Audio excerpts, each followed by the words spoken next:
सीतापुर गांव में रिया और उमैरा नाम की दो बहनें अपनी माँ के साथ रहती थी। रिया इंसान थी और उमैरा जलपरी थी। रिया अपनी जलपरी बहन से बहुत चिढ़ती थी। एक दिन रिया ने अपनी माँ से पूछा, माँ ये गवार और समुद्री जलपरी हमारे घर कहाँ से आ गई? बेटा अपनी बहन से तमीज से बात करो।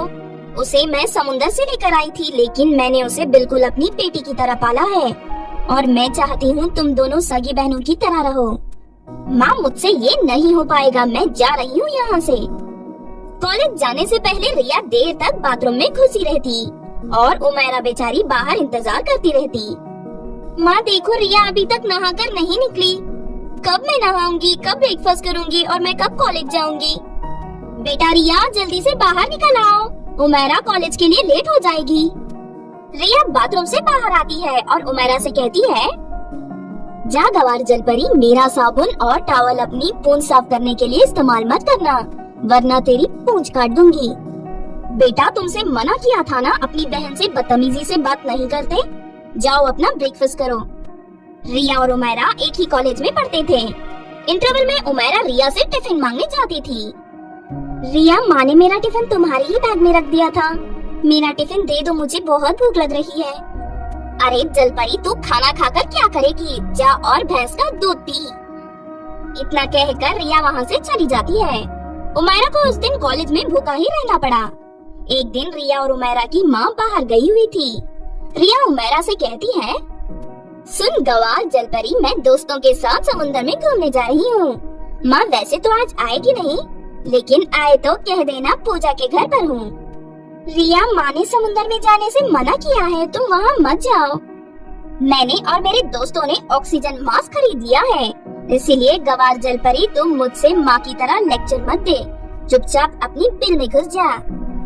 रिया उमैरा की बात नहीं सुनती और दोस्तों के साथ समुद्र में घूमने चली जाती है। समुद्र में कितना अच्छा लगता है, ना माँ की कचर कचर, ना कोई रोकने टोकने वाला। काश हमारे साथ कुछ लड़के भी होते। चुड़ैल जलपरी अपनी गुफा में ये सब सुन रही थी। चुड़ैल जलपरी अपनी गुफा के पास से गुजरने वाले लोगों को खा जाती थी। आज बड़े दिनों बाद गुफा के पास कोई आया है, बहुत सुंदर लड़कियां आज मेरे पेट में जाएंगी। चुड़ैल जलपरी रिया और उसके दोस्तों को पकड़ लेती है और अपनी गुफा में बांध देती है। तुम्हारी तो खुशबू सुनकर ही मेरी लाल टपक रही है। चुड़ैल जलपरी रिया और उसके दोस्तों को खाने ही वाली थी कि तभी उमैरा जलपरी वहाँ आ जाती है। जलपरी मेरी बहन को छोड़ दे, वरना मैं तुझे जिंदा नहीं छोड़ूंगी, चली जा यहाँ से। मैं आज तेरी बहन और उसकी सहेलियों को खाकर ही रहूंगी, बहुत भूखी हूँ मैं। चुड़ैल जलपरी और उमैरा जलपरी दोनों अपनी तलवार निकाल लेते हैं। दोनों में खूब लड़ाई होती है। उमैरा जलपरी चुड़ैल जलपरी की तलवार तोड़ देती है। मुझे माफ कर दो, मैं यहाँ से चली जाऊंगी, तुम्हारी बहन और उसके दोस्तों को नहीं खाऊंगी। काली जलपरी डर कर वहाँ से भाग जाती है। तब रिया को अपनी गलती का एहसास होता है। मुझे माफ कर दो मेरी बहन, आज तुम नहीं आती तो मेरी जान नहीं बच पाती, मुझे माफ कर दो। कोई बात नहीं रिया, मुझे तुम्हारी हमेशा चिंता रहती है। तुम इतनी देर तक घर नहीं लौटी, इसीलिए मैं तुम्हें ढूंढते हुए समुद्र में आ गई। अब मैं तुम्हें कभी परेशान नहीं करूंगी और हम दोनों बिल्कुल सगी बहनों की तरह प्यार से रहेंगे। नीरज और मारिया गांव की सबसे अमीर व्यापारी हरि सिंह की बेटियां थीं। दोनों का ध्यान हमेशा अपने कपड़ों और अपनी सुंदरता पर रहता था। मैं दूध की तरह गोरी हूँ, मेरे ऊपर काली साड़ी खूब जमेगी, इसीलिए मैं मौसी की शादी में काली साड़ी पहनूंगी। तू गोरी भले ही हो, लेकिन चेहरा तो मेरा ज्यादा खूबसूरत है। मैं गुलाबी साड़ी पहनूंगी, तुझसे ज्यादा लड़के तो मेरे ऊपर मरेंगे। एक काम करते हैं, हम तो साड़ियाँ मुनमुन की शादी में पहनेंगे, अब तो ड्रेस ही पहन कर जाएंगे। हम और कितनी देर में जाएंगे माँ, बहुत लेट हो रहा है। अरे ये काम वाली आज पता नहीं कहाँ रह गई, इतनी देर हो गई है। रमाकली और उसकी बेटी पुष्पा हरि सिंह के घर नौकरी किया करते थे। आज रमाकली और पुष्पा थोड़ी देर से काम पर पहुँचे। क्यों आंटी जी, कहाँ मर गई थी आप? इतनी देर हो गई, हम कब से आपका इंतजार कर रहे हैं। माफ करना मेम साहब, मेरी तबीयत ठीक नहीं है, मैं अभी थोड़ी देर में घर चली जाऊंगी, मेरी बेटी पुष्पा सारा काम करेगी।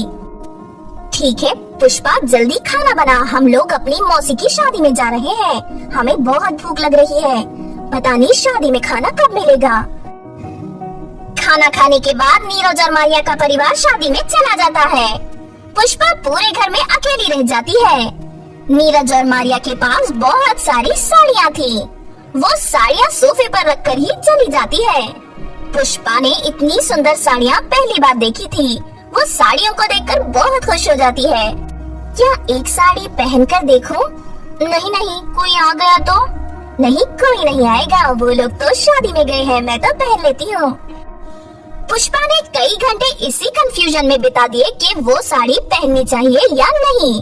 अंत में उसने निर्णय लिया कि वो एक साड़ी पहनकर देखेगी।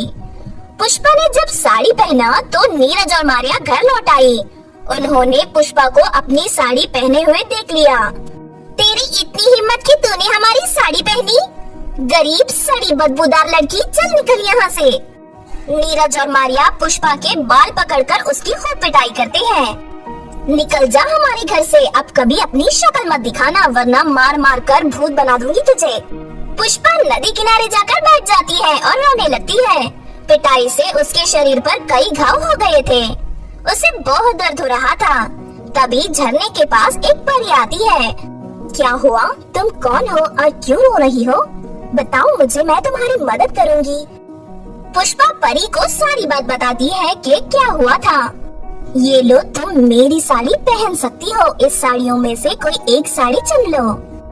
तुम परियां भी साड़ी पहनती हो? मुझे तो पहली बार पता चला। हाँ, हमेशा नहीं, लेकिन उत्सव के समय हम साड़ियाँ पहनती हैं। परी पुष्पा को अपनी साड़ी देकर वहाँ से चली जाती है। पुष्पा ने जब घर जाकर परियों की साड़ी पहनी तो उसके सारे घाव ठीक हो गए। माँ, आप भी इस परियों की साड़ी को पहनकर देखो, क्या पता आपकी बीमारियाँ भी ठीक हो जाए। पुष्पा की माँ रमाकली साड़ी पहनती है तो उसकी सारी बीमारियाँ दूर हो जाती है। इस साड़ी के माध्यम से हम गाँव वालों की बहुत मदद कर सकते हैं, उनकी बीमारियाँ दूर कर सकते हैं। हाँ बेटी, गांव में बहुत लोग बीमार हैं, अगर वो ये साड़ी पहनते हैं तो ठीक हो जाएंगे, लेकिन हमारे गांव के मर्द ये साड़ी नहीं पहनेंगे। कोई बात नहीं माँ, परी ने कहा था जब मैं ये साड़ी पहनकर किसी को छूऊंगी तो उनकी बीमारियाँ भी ठीक हो जाएंगी। पुष्पा परियों की साड़ी से गांव के बीमार लोगों को ठीक करने लगी। उधर नीरज और मारिया के पिता को बिजनेस में बहुत बड़ा घाटा होने के कारण हार्ट अटैक पड़ गया। डॉक्टरों ने कह दिया कि वो हरि सिंह को नहीं बचा पाएंगे। नीरज और मारिया को परियों की साड़ी के बारे में सब कुछ पता लगता है, तो वो दोनों पुष्पा के घर पहुँचे। पुष्पा के पैरों पर गिरकर गिड़गिड़ाने लगे। पुष्पा, हमने सुना है कि तुम्हारे पास कोई परियों की कोई साड़ी है जिससे पहनकर या फिर तुम किसी को पहनकर छूओगी तो वो स्वस्थ हो जाता है। प्लीज एक दिन के लिए वो साड़ी हमें दे दो, हमारे पापा बहुत बीमार हैं। हमने तुम्हारे साथ जो भी किया हम उस पर बहुत शर्मिंदा हैं। तुम चाहो तो डंडे से हमारी भी पिटाई कर सकती हो, लेकिन प्लीज एक दिन के लिए हमारे घर चलो और हमारे पिताजी को बचा लो। मैं तुम लोगों की डंडे से पिटाई नहीं करूंगी, मैं तुम्हारी मदद जरूर करूंगी। चलो तुम्हारे घर चलते हैं। पुष्पा की दयालुता देखकर नीरज और मारिया को अपने ऊपर बहुत शर्म आई। फिर पुष्पा उनके घर जाकर उनके पिताजी को ठीक कर देती है।